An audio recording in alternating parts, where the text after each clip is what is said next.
Hello बच्चों, तो स्वागत है आप लोग का जिसान सर क्लासेज में। पिछले लेक्चर में सॉल्यूशन में हम लोग उसके बेसिक चीजों के बारे में पढ़े।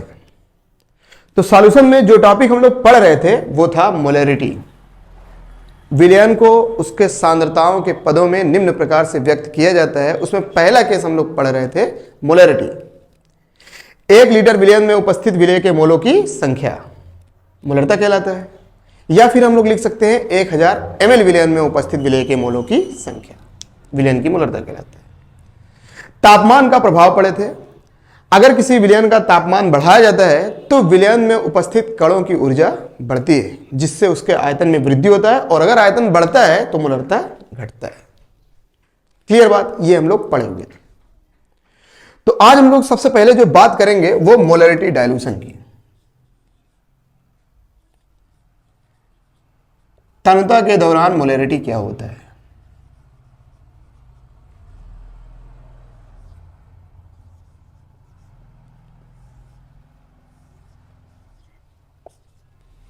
अगर किसी विलयन को हम लोग तन कर रहे हैं तो उसकी मोलैरिटी कैसे ज्ञात किया जाएगा? क्लियर बात है। जैसे छोटा सा एग्जांपल लेते हैं, शरबत। जैसे मान लें क्लियर करते हैं, फिर उसके बाद क्वेश्चन कराते हैं। पता चले सर जी मोलरता पढ़ाया लेकिन क्वेश्चन नहीं कराया। यार क्या क्वेश्चन बनेगा यार, समझो। तो इसमें ले लिए भैया ब्लू है पानी पानी। अब इसमें हम लोग मिलाएं सुक्रोज, समझिएगा। जब इसमें हम लोग चीनी मिलाएं तो जो हमें विलयन प्राप्त हुआ क्या है? शरबत। अब शरबत बना तो ये हुआ, यार इसको चेक करते हैं, इसका मिठास ज्यादा मीठा है या फिर कम मीठा है। तो चेक करने गए, अगर कम मीठा है तो इसमें क्या करेंगे, चीनी और मिला देंगे। अगर ज्यादा मीठा हो गया तो सर जी कम मीठा था चीनी मिलाएं, ज्यादा मीठा है चीनी निकाल लें। क्या इस मिश्रण से आप लोग चीनी निकाल सकते हैं क्या? अगर इसका मिठास ज्यादा हो गया तो नहीं ना, तो बुद्धि में लाए भी। मैक्सिमम बंदों की बुद्धि में आता है कि भैया अब इसके मिठास को कम करने के लिए हम पानी मिलाएंगे क्योंकि ये घरेलू है। लेकिन जो बहुत ज्यादा विद्वान बनने की कोशिश करते हैं ना कि सर जी इसमें चीनी कम मिलाए थे, तो जब मिठास कम हुआ तो चीनी और मिला दिए। अब चीनी ज्यादा मिला दिए हैं, मिठास ज्यादा हो गया, तो एक काम करिए इसमें से चीनी निकाल नहीं लेते हैं। भैया समांगी है, इसमें विलय और विलायक को पृथक नहीं किया जा सकता, आप इसमें से चीनी को नहीं निकाल सकते। कुछ की बुद्धि में आएगा कि यार स्वाद तो हो सकता है चेंज हो जाए, मिठास लेकिन कम हो जाएगा, लाओ नमक मिला दो, डायलूट नहीं होगा। हम लोग पढ़ रहे हैं तनुता के दौरान मोलैरिटी क्या होएगा, तो ये है बिफोर डायलूशन। तनुता के पहले हम लोग कह सकते हैं ये भैया ये सांद्र विलयन है, गाढ़ा है, ज्यादा मीठा है। तो अब इसके मिठास को कम करने के लिए हम लोग क्या करेंगे, इसमें पानी मिला दिए। सबसे आसान उपाय सब लोग जानते हैं। अपने को नया विलयन प्राप्त हो गया। अब जो नया विलयन प्राप्त हुआ हमें, पानी मिला देंगे तो मिठास कम। कहने का अर्थ इसका मिठास ज्यादा था, इसका मिठास कम, बोले तो आफ्टर डायल्यूशन। अब पहला केस इसमें समझने वाला क्या कि इन दोनों में कॉमन क्या है। इन दोनों में तो दोनों में कॉमन बात यह है कि जो मोल्स ऑफ सॉल्यूट होंगे रिमेन्स सेम, विलय के मोलों की संख्या समान है। मान लीजिए इसमें हम चीनी मिलाएं 500 ग्राम, मोल में तो कन्वर्ट कर ही सकते। अच्छा हाँ, याद आया, मोल कॉन्सेप्ट आप लोग का क्लियर होना चाहिए, तभी क्वेश्चन आसानी से लगेगा, नहीं तो देखिएगा जगह जगह पे आप लोग फंसेंगे। मोल कॉन्सेप्ट क्लियर होना चाहिए। मान लीजिए इसमें 500 ग्राम चीनी था, जब इसमें जल बढ़ाएंगे तो क्या चीनी की मात्रा खुद ब खुद बढ़ जाएगा क्या? नहीं ना। तो कहने का अर्थ चीनी की मात्रा क्या है, समान। तो डायलूशन के दौरान जो विलय के मोलों की संख्या होता है वो समान होता है, पहला केस। अब मोलरता हम लोग पढ़े हुए हैं m equal to N upon V, तो इसको हम लोग क्या लिख सकते हैं, mole equal to M V. यहां पे हम लोग क्या बोल सकते हैं इसको, m1 v1, और इसको क्या बोल सकते हैं, m2 v2, या n1 और n2 जो भी बोल दें। तो n1 इक्वल है किसके, n2 के, इसका मतलब यहां पे क्या हो जाएगा, m1 v1 equal to m2 v2। अब यहां से जो भी रिजल्ट आपसे पूछे, जैसे m2 का पूछ लिया तो m2 equal to m1 v1 upon v2। Clear हो गया। बताएं, यहां पे मान लीजिए एक तो एग्जांपल लेते हैं कि पानी जो हम लिए थे ना वो 1 लीटर लिए थे ना, इसका मिठास ज्यादा हुआ, इसमें पानी और मिलाए, तो जब पानी मिलाएंगे तो किसमें वृद्धि होएगा, आयतन में। तो क्लियर बात यह है कि जो V2 है, V2 वो ग्रेटर देन होगा किससे, V1 से। पानी मिलाए, आयतन में वृद्धि हुआ, तो इसका मतलब V2 का मान V1 से ज्यादा हो जाएगा। बताएं, जिसके V2 का मान ज्यादा होएगा उसका मोलरता क्या होएगा, कम होएगा। तो यहां क्या हो जाएगा, m1 is greater than m2।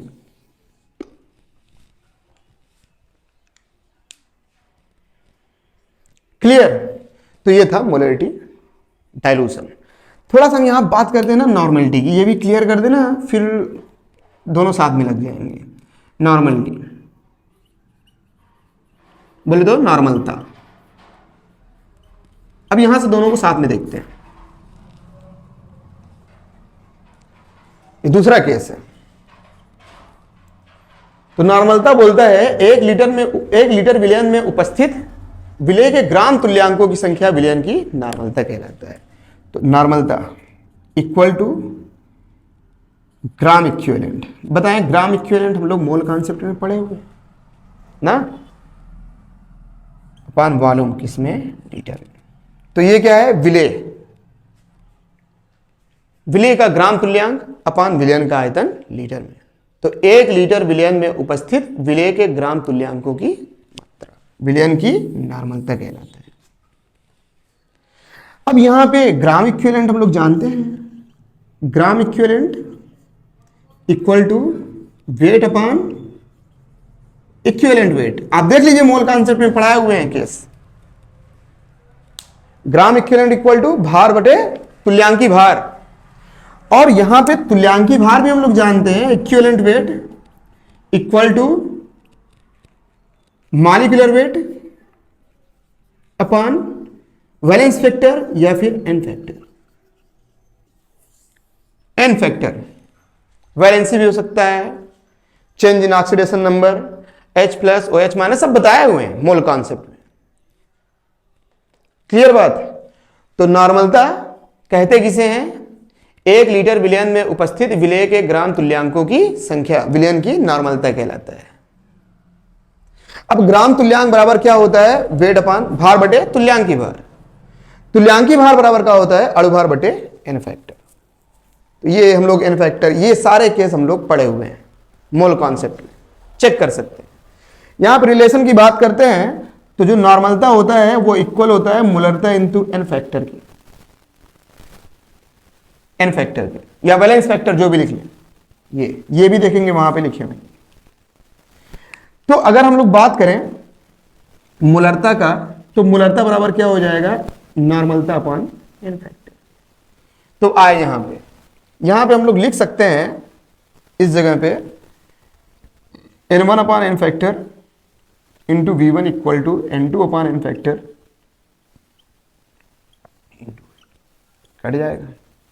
तो आएगा क्या बताएं, n1 V1 equal to n2 V2। तो जैसे हम लोग पढ़े हैं मोलरिटी ड्यूरिंग डाइल्यूशन, वैसे ही नॉर्मलिटी ड्यूरिंग डाइल्यूशन।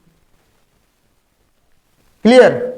अब हम लोग बात करते हैं मिक्सचर ना, मोलरिटी ड्यूरिंग मिश्रण। मिश्रण के दौरान मोलरता कैसे ज्ञात किया जाता है या फिर नॉर्मलता कैसे ज्ञात किया जाता है वो। तो देखें, आसान है, बहुत आसान, समझिएगा, बताते हैं, फिर उसके बाद क्वेश्चन देखते हैं हम लोग।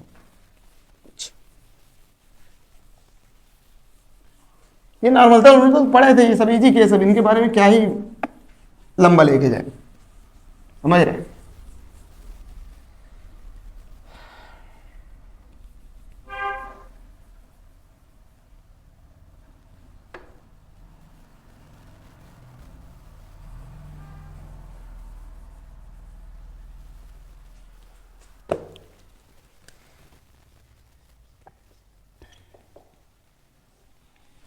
अब ये समझे, अब जैसे मान ले भैया 2 ठो जग था, इसमें जो हम शरबत बनाए ये सांद्र था, बोले तो गाढ़ा था, इसमें जो हम लोग शरबत बनाए ये तन था। यही हम लोग पढ़े हुए हैं यहाँ पे, जो भी बताएं। तो बंदा गुस्सा हो गया, वो बोला एक तो इतना ज्यादा मीठा, एक तो इतना कम मीठा, लाओ दोनों को एक साथ मिला देते हैं, देखते हैं क्या होता है।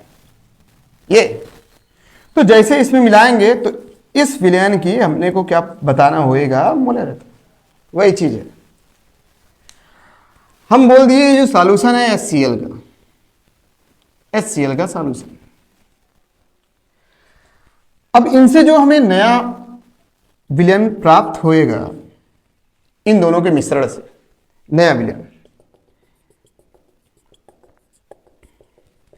तो इस पात्र में इन दोनों को मिला दिया गया ना। ये क्या था M1V1, ये क्या था M2V2। जो हमें नया विलयन प्राप्त होएगा उसका वॉल्यूम कुल आयतन क्या हो जाएगा, V1 प्लस V2। इसका आयतन और इसका आयतन दोनों जुड़ जाएगा।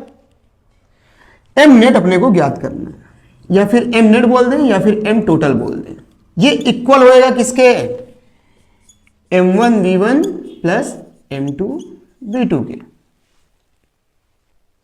या फिर हम लोग बोल सकते हैं M net equal to M1V1 plus M2V2 upon V1 plus V2।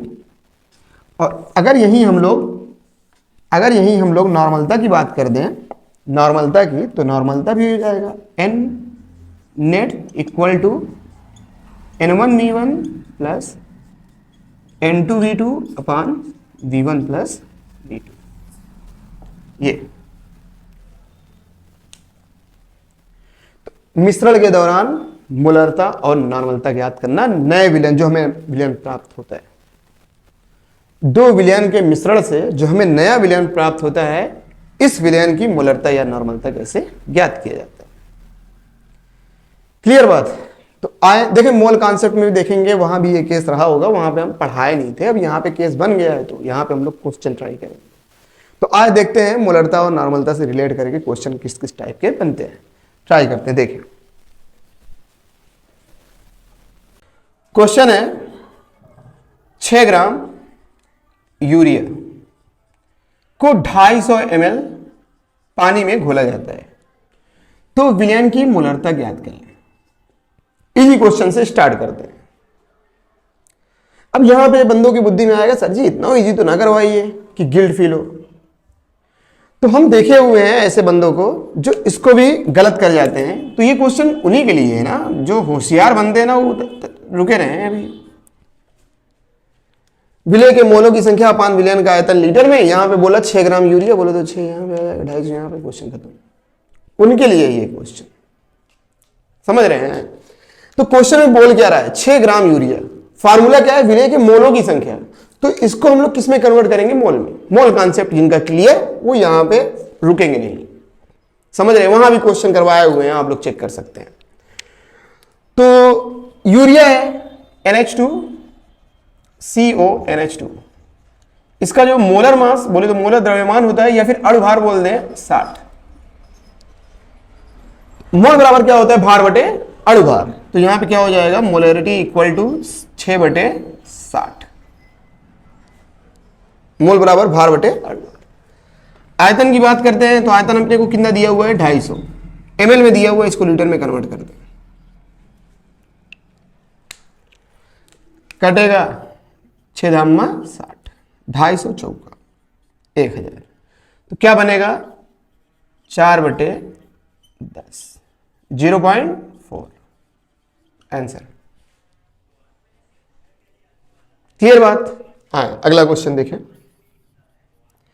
Question बोल रहा है, समझिएगा कैसे भागते हैं।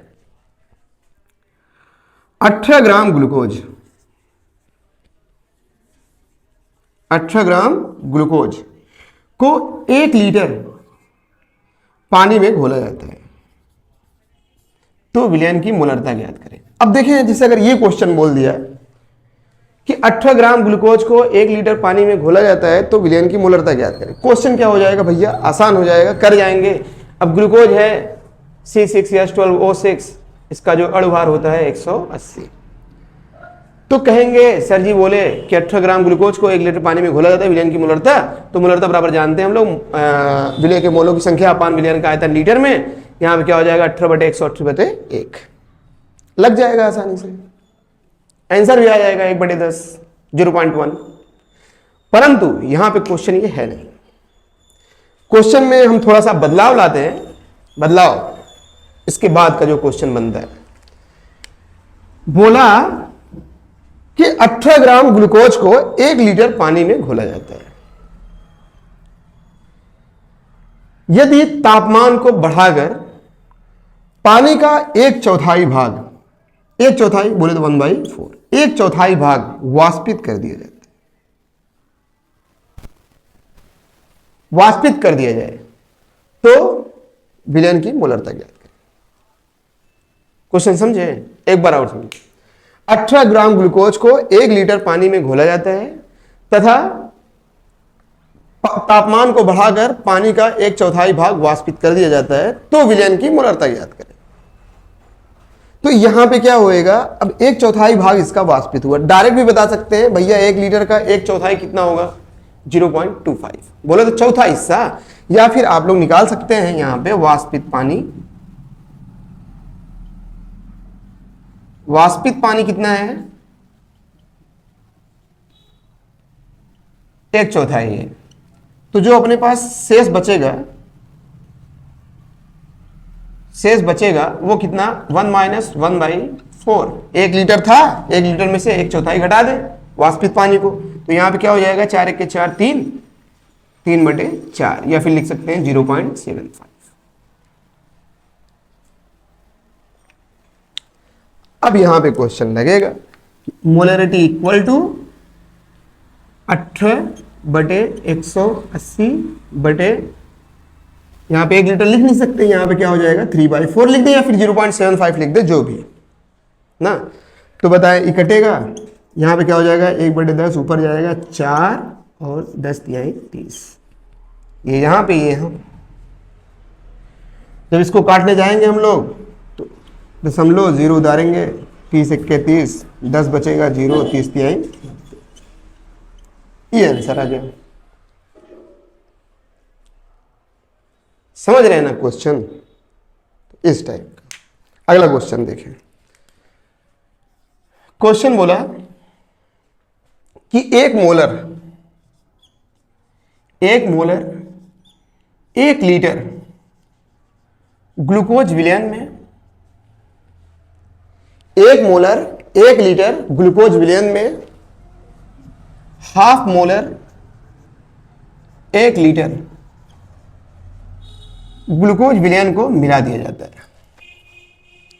ग्लूकोज विलयन को मिला दिया जाता है, तो नए विलयन की मोलरता ज्ञात करें। कहने का अर्थ, इन दोनों विलयन के मिश्रण से जो नया विलयन बनता है उसकी मोलरता ज्ञात करना है। क्वेश्चन बोल रहा है कि 1 मोलर 1 लीटर ग्लूकोज के विलयन में ½ मोलर 1 लीटर ग्लूकोज विलयन मिलाया जाता है, तो नए विलयन की मोलरता ज्ञात करें। बताएं, फार्मूला तो हम लोग जानते हैं, M = M टोटल या फिर M नेट, जो भी लिख लें, M1V1 + M2V2 अपान V1 + V2। तो क्या होएगा,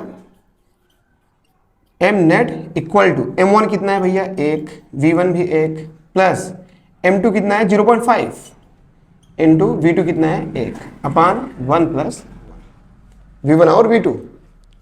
तो क्या बन जाएगा M total equal to 1 plus 0.5 upon 2, बोले तो 1.512, आंसर आ जाएगा 0.75 नए विलयन की मोलरता। ये क्वेश्चन, और क्वेश्चन देखें, और क्वेश्चन है 0.5 मोलर 20 ml यूरिया विलयन के अणुओं की संख्या, नंबर ऑफ मॉलिक्यूल, अणुओं की संख्या ज्ञात। अब यहां पे क्या है, क्वेश्चन में पूछ लिया अणुओं की संख्या ज्ञात करें। सर जी अभी तो आप मोलरता और नॉर्मलता पढ़ाए हैं सालों से, अणुओं की संख्या की बातें नहीं होती भैया। मोल कॉन्सेप्ट फिजिकल केमिस्ट्री का बेस है, मोल कॉन्सेप्ट वो क्लियर होना चाहिए। नहीं तो फिर ऐसे ही हर क्वेश्चन में देखते रह जाएंगे, अरे अब ये क्या है, अरे अब वो क्या है, सर जी इसके बारे में तो अभी बताया नहीं सॉल्यूशन में, फंस जाएंगे ना। तो देखिए क्वेश्चन में बोला क्या है 0.5 मोलर 20 ml यूरिया विलयन के अणुओं की संख्या क्या है। तो अपने को क्वेश्चन में मोलरता और वॉल्यूम दिया है, तो हम लोग क्या करेंगे मोलों की संख्या निकाल लेंगे, n equal to m into v। तो मोलरता कितना 0.5, आयतन कितना दिया हुआ है 20 ml, तो इसको हम क्या करेंगे लीटर में 1010 से करेंगे 5 दूनी 10, एक अंक पे दशमलव है, तो यहाँ क्या हो जाएगा 1/100। ये क्या आ गया मोलों की संख्या। क्वेश्चन में बोला क्या है अणुओं की संख्या ज्ञात करें। अणुओं की संख्या के लिए फार्मूला है number of molecule equal to mole into n, Avogadro number 6.02 into 10⁻23। तो मोल अपने को प्राप्त हुआ 1/100, अवोगाड्रो नंबर 6.02 into 10। यहां से क्या होएगा 2 0 घट जाएगा, आंसर बन जाएगा 6.0221। ये आंसर। अब देखिए यहां पर हम क्या किए, पहले मोल निकाले, मोल निकालने के बाद ये नंबर ऑफ मॉलिक्यूल का फार्मूला लिखिए, उसके बाद मोल का वैल्यू रखिए, फिर आंसर। आप लोग डायरेक्ट भी कर सकते थे, नंबर ऑफ मॉलिक्यूल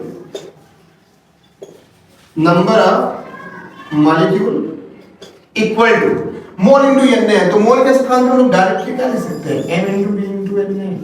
अब बताएं यहाँ पे वैल्यू रखेंगे 0.5, यहाँ पे वैल्यू रखेंगे 20 ml में, तो इसको लीटर में कन्वर्ट कर देंगे इंटू 6.2 इंटू 10⁻23। अब देखें आपको आंसर ये डायरेक्ट भी लगा सकते हैं, ये इसलिए ताकि थोड़ा इजी आप लोग को समझ में आए। पहले आप लोग पहले तो क्लियर करना सीख लेना, फिर तो डायरेक्ट लगाएंगे। अगला क्वेश्चन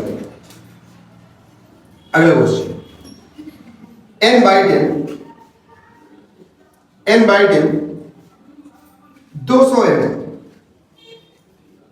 सल्फ्यूरिक अम्ल विलयन के भार H2SO4 वेट ज्ञात करें। अब यहां पे जरूरी नहीं है आपको क्वेश्चन में n/10 ही करके दिया, यहां पे n/10 को डेसी नॉर्मल बोला जाता है। ज्यादातर क्वेश्चन में देखेंगे ना डेसी नॉर्मल या फिर नॉर्मल बोलेगा तो n, अगर सेंटी नॉर्मल बोला तो n/100, अगर मिली नॉर्मल बोला तो n/1000। इसको ऐड कर लीजिएगा, normal, deci normal, centi normal और मिली। ऐसे भी नाम लिख के देता है क्वेश्चन पे, जरूरी नहीं है कि n/10 n/100 n/1000 करके दे ना, वेट पूछा हुआ है। अब बताएं फार्मूला तो अपने को मालूम भैया, नॉर्मलता दिया हुआ है तो ग्राम इक्विवेलेंट अपॉन वॉल्यूम किसमें मीटर। अब क्वेश्चन में पूछा गया है भार की बात किया है। n के स्थान पर हम लोग क्या लिख सकते हैं भैया 1/10 इक्वल टू ग्राम इक्विवेलेंट। तो ग्राम इक्विवेलेंट इक्वल टू क्या होता है वेट अपॉन इक्विवेलेंट। अब अपने को यही कैलकुलेट करना है, यही याद करना है। इक्विवेलेंट बोले तो तुल्यांकी भार, तो सल्फ्यूरिक अम्ल का तुल्यांकी भार तुल्यांकी भार बराबर क्या होता है, अणु भार बटे n फैक्टर। तो अणु भार 16 चौका 64 32 96 दो 98 बटे 2 कट जाएगा, आंसर आ जाएगा अपने पास 49। n फैक्टर दो सल्फ्यूरिक अम्ल, दो हाइड्रोजन है। तो यहां पे जो अपने को रिजल्ट प्राप्त हुआ ये क्या है, तुल्यांकी भार। अपने को ज्ञात क्या करना है, वॉल्यूम दिया हुआ है अपने को 200 ml, अब ml दिया है तो यहीं भी इसको भी लीटर में कन्वर्ट कर दो, तो 2 0 2 0 कट गया, आंसर आ जाएगा 0.2 ना। तो ग्राम इक्विवेलेंट के स्थान पे हम क्या लिखते हैं, वेट अपॉन इक्विवेलेंट वेट, तो बताएं 1/10 वेट अपॉन इक्विवेलेंट वेट कितना प्राप्त हुआ है 49 into 0.2 बोले तो बताएं 0.2 इसमें गुणा कर देंगे कितना हो जाएगा 9.1, ये कितना आ जाएगा 9.8 सॉरी 49 into 2 9.8। अब 9.8 आया तो ये कहाँ जाएगा, यहाँ पे आंसर जो बन जाएगा वेट का 0.9, ये आंसर है। भार ज्ञात करना था, भार पूछा था आपने, तो भार, या फिर आप लोग डायरेक्ट सिस्टम बना दें, लाओ भैया ये तो हम लिखेंगे नहीं, हम यहाँ पे लिखेंगे 1/10 इक्वल टू क्या बोलते हैं भैया, बोला है ग्राम इक्विवेलेंट, तो यहाँ पे हम लिख देंगे वेट इक्विवेलेंट वेट कितना हो जाएगा भैया, सल्फ्यूरिक अम्ल को 49 डायरेक्ट भी लगा सकते हैं, मोल का आंसर खोल के देखें, इनटू 201 दिया हुआ है अपान ये कर लेंगे, आपको अच्छा लगने को डायरेक्ट वेट निकालना है बगैर टेंशन। तो ये क्वेश्चन, अगला क्वेश्चन देखिए, अगला क्वेश्चन बोल रहा है 0.5 n 400 ml सल्फ्यूरिक अम्ल के अणुओं की संख्या क्या है, नंबर ऑफ मॉलिक्यूल, अणुओं की संख्या क्या है। अब यहां पे क्या होगा, बंदे कहेंगे यार अपने पास तो फार्मूला है ये अणुओं की संख्या का, सर जी बता दिए, मालूम था नहीं हमें, सर जी बता दिए मोल इनटू। अब कहा आएगा बुद्धि में उनकी कि यार नॉर्मलता बराबर होता है ग्राम इक्विवेलेंट, मालूम सर जी भी बताए ये क्वेश्चन। अब वो करेंगे क्या, यहाँ पे वैल्यू रखेंगे, फिर यहाँ पे ये वाला वैल्यू रखेंगे। अब ग्राम इक्विवेलेंट वेट बराबर वेट अपान इक्विवेलेंट वेट, उनके बुद्धि में आएगा सर ये भी सल्फ्यूरिक अम्ल का इक्विवेलेंट वेट निकालेगा 49 आएगा, वो भी रखेंगे। तो यहाँ पे क्या करेंगे, वो पहले वेट ज्ञात करेंगे, भार ज्ञात करेंगे, उसके बाद मोल बराबर उनको मालूम होगा कि भार बराबर बटे अणुभार होता है, तो क्या करेंगे भार का वैल्यू रखेंगे जो प्राप्त होगा, अणुभार सल्फ्यूरिक अम्ल का रखेंगे, वहां से मोल प्राप्त करेंगे, फिर उसके बाद वैल्यू यहाँ पे रखेंगे, आंसर आएगा एग्जैक्ट वही आएगा जो हम बता रहे हैं। लेकिन आप लोग को क्वेश्चन के साथ साथ टाइम भी मेंटेन करना, आप लोग वैसे ट्राई करिएगा अच्छा लगने के लिए, ताकि आपको फील हो कि हाँ ये बाकी है क्या, नॉर्मलता अपने को दिया हुआ, तो बताएं नॉर्मलता बराबर क्या होता है, मोलरता इनटू m फैक्टर या वैलेंस फैक्टर जो भी 0.5 नॉर्मलता है, मोलरता यहां से ज्ञात कर लें, m फैक्टर सल्फ्यूरिक अम्ल है, तो मोलरता बराबर 0.5/2, आंसर आ जाएगा 0.25 या 1/4। ये क्या प्राप्त हुआ अपने को। अब बताएं नंबर ऑफ मॉलिक्यूल अपने को ज्ञात करना है, मोल इनटू एम में है, तो यहां पे हम लोग क्या लिख सकते हैं, number of molecule equal to m into v into n। उत्तर प्राप्त हो गया ना, ज्यादा लंबा जाने की जरूरत नहीं, यहाँ पे क्या हो जाएगा 1/4, वॉल्यूम कितना दिया हुआ है 400 ml में है, तो इसको कन्वर्ट कर देते हैं into 6.02 into 10⁻23। यहाँ पे क्या है भैया 2 0 2 0 से गया, 4 से गया, आंसर बन जाएगा 6.02 into 10⁻23।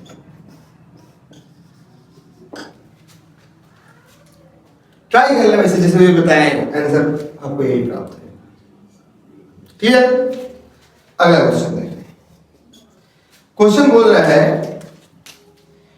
0.2 मोलर 200 ml आर्थोफॉस्फोरिक अम्ल H3PO4 में हाइड्रोजन आयन की संख्या, हाइड्रोजन आयन की संख्या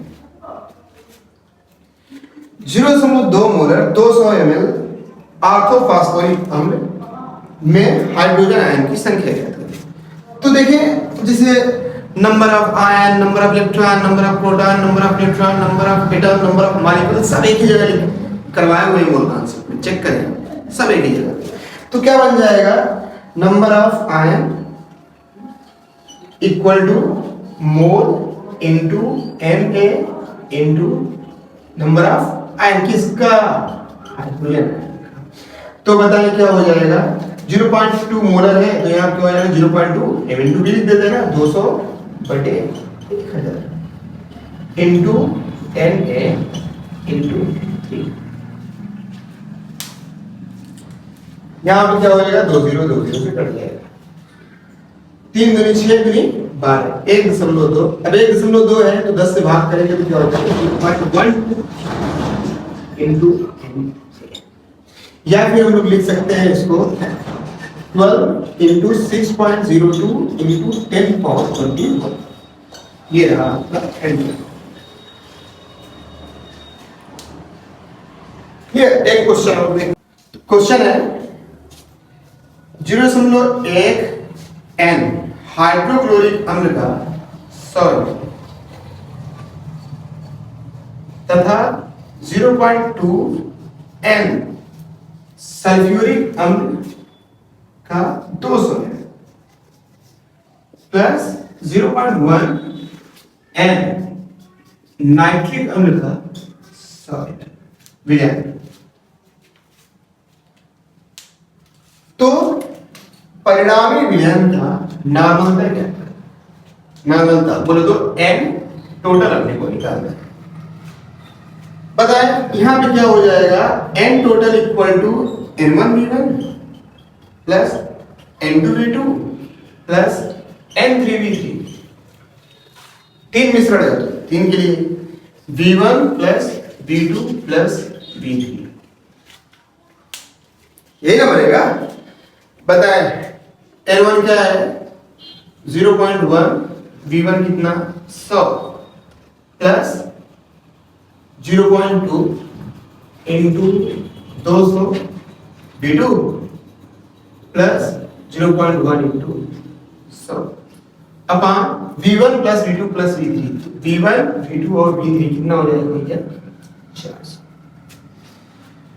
आए रिजल्ट चेक करते हैं नेट का, कितना हो जाएगा यहाँ पे 10 प्लस 2 दूनी 4, 40 प्लस 10 अपान 400। तो क्या हो जाएगा 60 बटे 400, एक दिन से कट जाएगा, दूसरी में 6 दूनी 4, ये बन गया आंसर N टोटल। क्लियर। मान लीजिए थोड़ा सा इसी में क्वेश्चन ले लेते हैं। मान लीजिए क्वेश्चन बोला ये आपको मिश्रण देना, इसमें बोला कि परिणामी विलयन में हाइड्रोक्लोरिक अम्ल की नार्मलता क्या है, परिणामी विलयन हाइड्रोक्लोरिक। तो यहाँ पे क्या हो जाएगा NaCl इक्वल टू कितना दिया हुआ हाइड्रोक्लोरिक अम्ल 0.1 इंटू, देखिए आसान भाषा में बताते हैं। परिणामी विलयन बोला तो V1 plus V2 plus V3 रह करेंगे तो यहाँ क्या हो जाएगा 400, यहाँ क्या हो जाएगा 10 बटे 400 बोले तो 1 बटे 40। ये दूसरा क्वेश्चन। अब तीसरे टाइप का भी क्वेश्चन इसी में बता देते हैं, इसी में एक क्वेश्चन और बता देते हैं। तीसरे टाइप क्वेश्चन आपको यही बोला, सब यही बोला जो दिया हुआ है बोला, और बोलने के बाद बोला कि यदि परिणामी विलयन में 600 ml पानी और मिला दिया जाए तो परिणामी विलयन की नार्मलता क्या होगा। अगला क्वेश्चन बोल रहा है तो यहां पे क्या हो जाएगा N टोटल इक्वल टू, अब बताएं परिणामी विलयन का जो N1V1 N2V2 और N3V3 अपने को प्राप्त हुआ है वो कितना प्राप्त हुआ है भैया 7 अपान कितना प्राप्त हुआ है 400। क्वेश्चन में बोला गया है कि यदि परिणामी विलयन में 600 ml पानी और मिला दिया जाए, 600 ml पानी और मिला दिया गया तो यहाँ पे छोड़, तो बताइए कितना हो जाएगा, 60/1।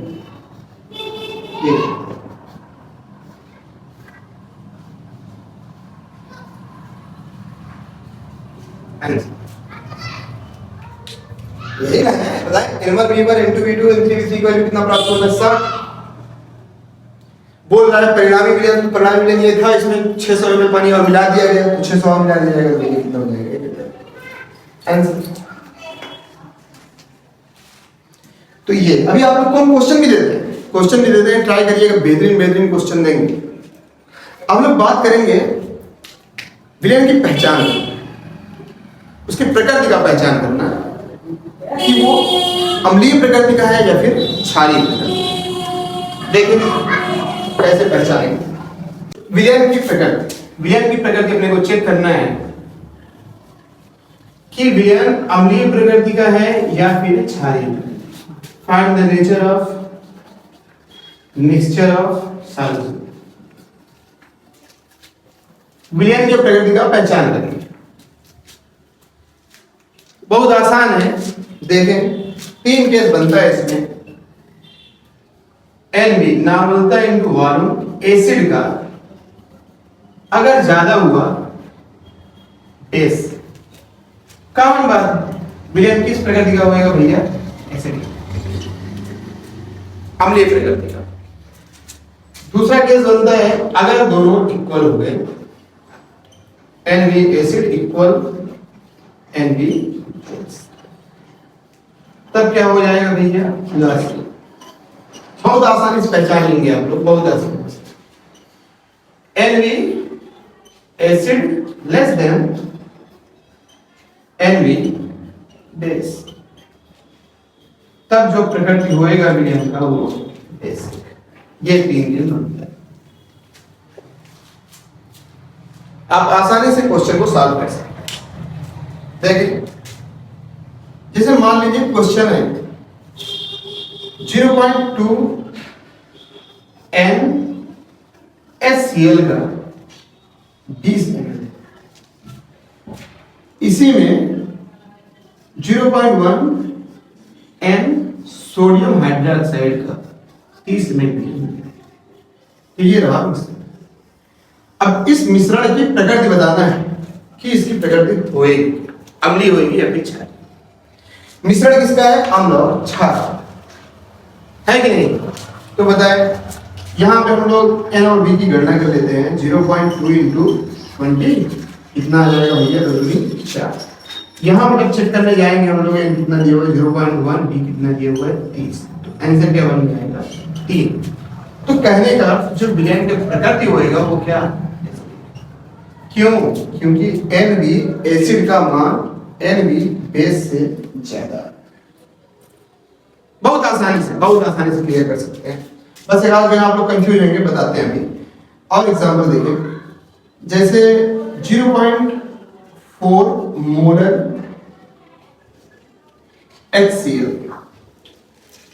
का 40 ml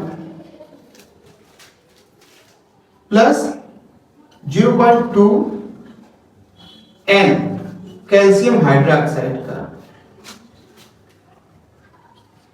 30 मिश्रण। तो इसकी प्रकृति बताएं। यहां पे क्या होएगा, NB 0.4 इंटू, आंसर कितना आ जाएगा भैया 16। यहां पे जब करने जाएंगे तो क्या हो जाएगा 0.2 इंटू 30, आंसर कितना बन जाएगा 6। क्या प्रकृति कैसा हो जाएगा, एसिडिक।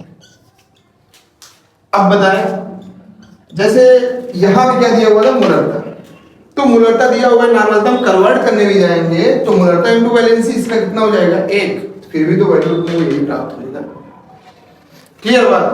अगला एग्जांपल देखिए, अगला एग्जांपल 0.1 मोलर सल्फ्यूरिक अम्ल 10 ml plus 0.2 molar sodium hydroxide 20 ml। ये मिश्रण है। अब इसका अपने को पहचान करना है, ये अम्लीय है कि क्षारीय। बताएं, यहां पे मोलरता दिया हुआ है तो यह क्या हो जाएगा 0.1 इंटू 2 इंटू 10 होएगा। आंसर क्या हो जाएगा 2। यहां पे मोलरता दिया हुआ, इसको नामांतन कन्वर्ट करने में कोई दिक्कत ही ना है, 0.2 इंटू 20 आंसर कितना आ जाएगा 4।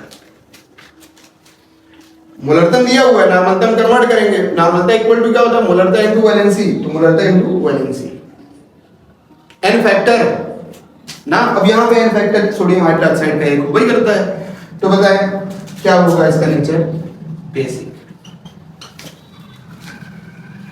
एनवी बेस का मान एनवी एसिड से अधिक। एक और एग्जांपल देखो, और एग्जांपल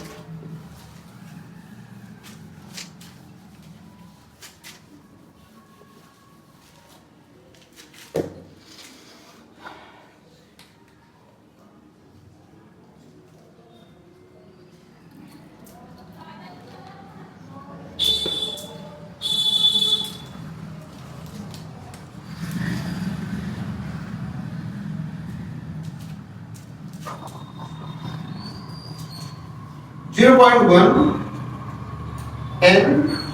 NaCl का 10 ml प्लस 0.2 मोलर सल्फ्यूरिक अम्ल का 10 ml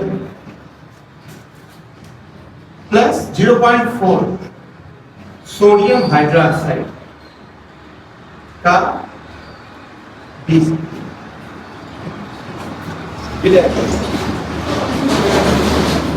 अब दोनों बंदे क्या करते हैं, सोचते हैं यार इसमें ज्यादा मिलाया गया है, इसमें मिलाया गया है, जाओ इसमें माना नहीं है क्वेश्चन को साथ। बताइए यहाँ पे क्या होगा 0.1 इंटू 10 आंसर क्या बन जाएगा भैया 1। यहाँ पे क्या है 0.2 मोलर है, ध्यान दीजिएगा मोलर है, अगर n होता तो कितने देना था, मोलर है तो यहाँ पे क्या हो जाएगा 0.2 इंटू 2 इसकी वैलेंसी इंटू 10 तो 2 दूनी 4 आंसर कितना बन जाएगा 4।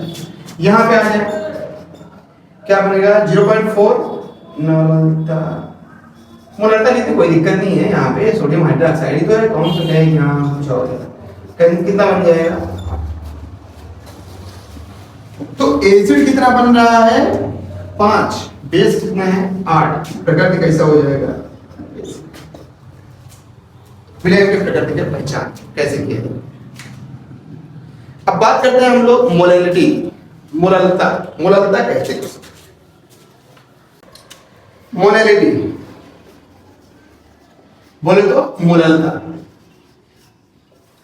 हम लोग क्या पढ़े, मोलरता पढ़े और नॉर्मलता पढ़े। 1 लीटर विलयन में उपस्थित विलय के मोलों की संख्या विलयन की मोलरता कहलाती है। 1 लीटर विलयन में उपस्थित विलय के ग्राम तुल्यांकों की संख्या विलयन की नॉर्मलता कहलाती है। अब देखिए मोलरता क्या है, 1 किलोग्राम विलायक, विलयन नहीं 1 किलोग्राम विलायक में उपस्थित विलय के मोलों की संख्या विलयन की मोलरता कहलाता है, ये परिभाषा है। तो कहने का जो मोलरता होता है वो होता है विलय के मोलों की संख्या, विलय के मोलों की संख्या अपान विलायक का भार। याद रखिएगा विलायक क्वेश्चन में फंस जाते हो, विलायक का भार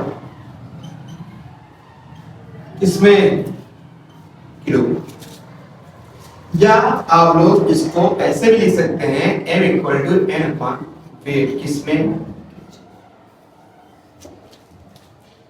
बात करते हैं तापमान का कि इस पे टेम्परेचर का क्या इफेक्ट पड़ता है। तो बताया जब तापमान बढ़ाया जाता है तो विलयन के आयतन में वृद्धि होती है। जब आयतन बढ़ेगा तो मोलरता और नॉर्मलता ये दोनों क्या होंगे, घटेंगे। परंतु जब मोलरता का बात आता है मोलैलिटी की, तो क्या होता है बताएं, यहां पे क्या है विलय के मोलों की संख्या अपान विलायक का भार किलोग्राम। तो जब तापमान बढ़ाया जाता है तो विलयन का आयतन परिवर्तित होता है परंतु भार परिवर्तित नहीं होता, इसीलिए मोलैलिटी पर टेम्परेचर का कोई इफेक्ट नहीं पड़ता।